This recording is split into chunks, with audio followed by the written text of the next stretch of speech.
देवेंद्र, या क्षणी तुझ्या सुवर्ण सिंहासनाचा त्याग करून या ठिकाणाहून प्रस्थान कर, अमरावतीचा त्याग कर. हा सेंदुरासूर तुला बलिदान देण्यास तयार आहे. अतिथी देवो भव. दैत्यराज, तू माझ्या अमरावतीमध्ये अतिथीप्रमाणे आला आहेस, त्यामुळे तुझे आदरातिथ्य करणे हे माझे प्रथम कर्तव्य.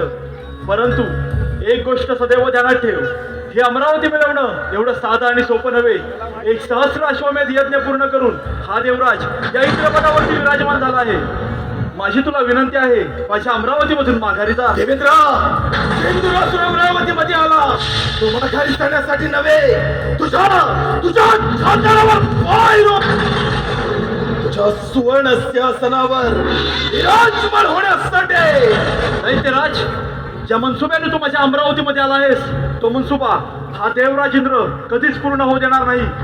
एवढं सामर्थ्य तुझ्या तपोबलामध्ये असेल तर मग हे रणांगणामध्ये होऊन जाऊ दे रणसंग्राम. मग आज या युद्धाची समरभूमी तुझ्या अमरावती